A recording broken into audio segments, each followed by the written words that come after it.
பெரும்பாலும் இவர்கள் அதிபுத்திசாலிகள். சந்திரன் நீச்சமாக இருக்கிறனால உணவு, உடை, உறைவிடத்துக்கு பஞ்சம் இருக்காது. நல்ல ஆயுள் இருக்கக்கூடியவர்கள். 5ஆம் இடத்திற்கு சனி பகவான் வருகிறார். நிறைய பேர் என்ன சொல்கிறாங்கன்னா, 5ஆம் இடத்துல சனி இருந்தால் தாமத குழந்தைன்னு சொல்கிறாங்க. ஆனால் அது குரு வீட்டில் இருக்கும்போது அதுக்கு ஒரு காம்ப்ரமைஸ் இருக்குது. 4ஆம் இடத்தை குரு பார்க்குறார். இவர்களுடைய 4ஆம் இடத்தை குரு பார்க்குறது ரொம்ப யோகம். 4ஆம் இடம்னா என்ன? வீடு, வண்டி, வாகனம். நான் ஒரு வண்டி வாங்கி 15 வருஷம் ஆச்சு சார், அதை விற்கவும் மனசு வர மாட்டேங்குது, அதை நம்ம கூடயே வச்சுக்கணும்னு நினைக்கிறேன், ஆனால் அப்டேட் பண்ணவும் முடிய மாட்டேங்குது.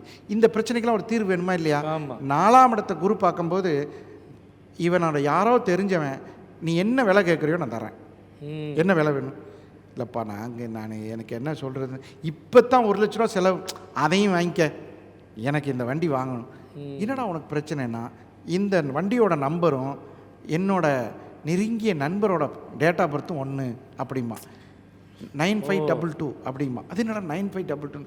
9ஆம் தேதி 5ஆவது மாதம் அதெல்லாம் என் சேர்த்தரம் 2 பேரோட சேர்ந்து வருது. அந்த விலையோட வண்டியோட விலை 5000 ரூபா இருக்கும், இவன் 25,000 ரூபாய்க்கு வாங்குவான். அந்த மாதிரி ஒரு யோகத்தை 4ஆம் இடத்தை தரும். சார் இது வண்டியில் மட்டும் சொல்கிறீங்களா இல்லை ரியல் எஸ்டேட்லேயும் வருமா? 4ஆம் இடம் ரியல் எஸ்டேட். ரியல் எஸ்டேட்டில் எப்படின்னு கேட்டிங்கன்னா, எங்கள் அம்மா அந்த ஊரில் தான் வாழ்ந்தாங்க, அந்த வீடு எனக்கு விலைக்கு வேணும்னா, இல்லைங்க நாங்கள் விற்கிற மாதிரி இல்லைன்னு சொன்னவங்களாம் இப்போ என்ன பண்ணுவேன், சரி எனக்கும் ஒரு செலவு இருக்குது, ஆனால் நான் சொல்கிற ரேட் தருவீங்களான்னு, அதை விட 100 ரூபா சேர்த்து தரேன். இல்லைங்க என்ன காரணம் அப்படின்னா, இல்லை எங்கள் அம்மா இருந்த வீட்டு பக்கத்தில் அந்த வீடு, அந்த வீட்டை எங்கள் அம்மா ஞாபகமாக வச்சு, இந்த மாதிரி ஒரு சென்டிமெண்ட்டான 4ஆம் இடம் வேலை செய்யும். வீடு, வண்டி, வாகனம் இது எல்லாமே அவங்களுக்கு அமையும். நல்ல விதமான பொருளாதார சேர்க்கை. 2ம் 4ம் நல்ல பார்வை. 2ஆம் இடத்தையும் குரு பார்க்குறார், 4ஆம் இடத்தையும் பார்க்குறார், ராகுவையும் பார்க்குறார். அது பெரிய விஷயம். இதை விட ஒரு முக்கியமான விஷயம், 12ஆம் இடத்தை பார்க்குறார். அப்போ தான் நல்ல தூக்கம் வேணும்.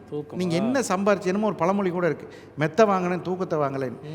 ஆனால் இவங்க மெத்தையும் வாங்குவாங்க, தூக்கத்தையும் வாங்குவாங்க, அருமையான ஒரு வாழ்க்கையை வாழ்வாங்க, அற்புதமான வாழ்க்கை.